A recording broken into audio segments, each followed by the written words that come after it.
নমস্কার বন্ধুরা, আজকে আমি তোমাদের জন্য দুধ দিয়ে তৈরি একটা দারুণ স্বাদের মিষ্টির রেসিপি নিয়ে চলে এসেছি, যার নাম মিল্ক কেক।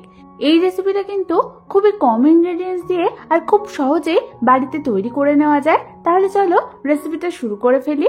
আর আমি সুস্মিতা তোমাদেরকে আমার চ্যানেল ইয়ামিটস বাংলাতে স্বাগত জানাই। এই রেসিপিটার জন্য প্রথমে আমি এখানে গ্যাস জ্বালিয়ে একটা কড়াই বসিয়ে দিলাম আর তার মধ্যে দিয়ে দিলাম প্রায় 1 লিটার পরিমাণ ফুল ফ্যাট মিল্ক। এবার এই দুধটাকে আমাদের হালকা হাতে নাড়াচাড়া করতে করতে মিডিয়াম ফ্লেমে জাল দিয়ে নিতে হবে যতক্ষণ না এটা একবার ফুটে উঠছে।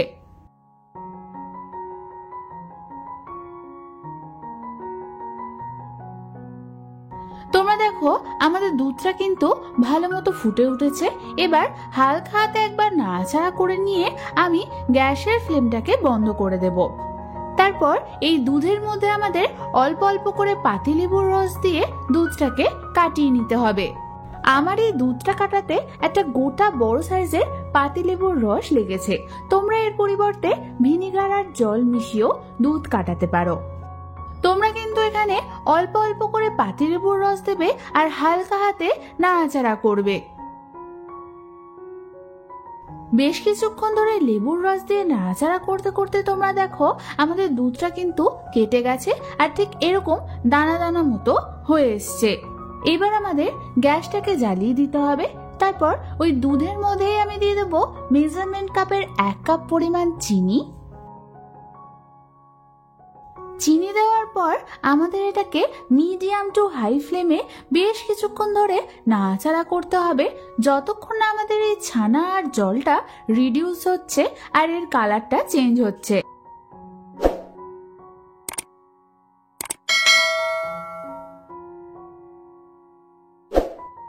বেশ কিছুক্ষণ ধরে মিডিয়াম টু হাই ফ্লেমে নাড়াচাড়া করার পর তোমরা দেখো আমাদের ছানার কালারটা চেঞ্জ হয়ে গেছে আর এটা শুকিয়েও গেছে। এবার আমি এর মধ্যে দিয়ে দেবো প্রায় 2 টেবিল চামচ পরিমাণ ঘি আর দিয়ে দেবো 1 চামচ পরিমাণ এলাচ গুঁড়ো। ঘি আর এলাচ গুঁড়ো দেওয়ার পর আমাদের এটাকে আরো 3 থেকে 4 মিনিট ধরে মিডিয়াম ফ্লেমে ভালো মতো নাড়াচাড়া করতে হবে যতক্ষণ না আমাদের ছানার কালারটা হালকা লালচে হচ্ছে। এরপর তোমরা দেখো আমাদের ছানার কালারটা কিন্তু চেঞ্জ হয়ে গেছে আর ঠিক এরকম টেক্সচার চলে এসছে। তোমরা কিন্তু খুব বেশি এটাকে শুকাবে না, তাহলে খেতে ভালো লাগবে না। এবার গ্যাসটাকে বন্ধ করে দিয়ে আমাদের এটাকে নামিয়ে নিতে হবে। তার জন্য অন্যদিকে আমি একটা চৌকো কেক টিন নিয়ে নিয়েছি আর তার মধ্যে বাটার পেপার কেটে ঠিক এইভাবে লাগিয়ে দিয়েছি। এবার এই বাটার পেপারটার উপর অল্প একটু ঘি ব্রাশ করে নেব। এরপর বানিয়ে রাখা ছানার মিক্সচারটা এর মধ্যে দিয়ে হালকা হাতে এইভাবে চেপে চেপে স্প্রেড করে আমাদের ঠিক এটাকে সেট করে নিতে হবে।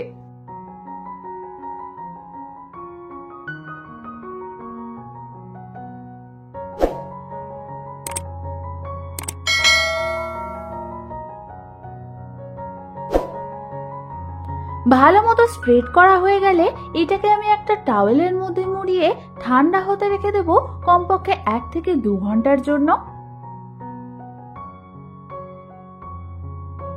প্রায় 2 ঘন্টা পর দেখবে আমাদের মিল্ক কেকটা কিন্তু একদম ঠান্ডা হয়ে গেছে। এবার এটাকে মোল্ড থেকে বার করে নিয়ে এর বাটার পেপারটাকে আমাদের প্রথমে খুলে নিতে হবে।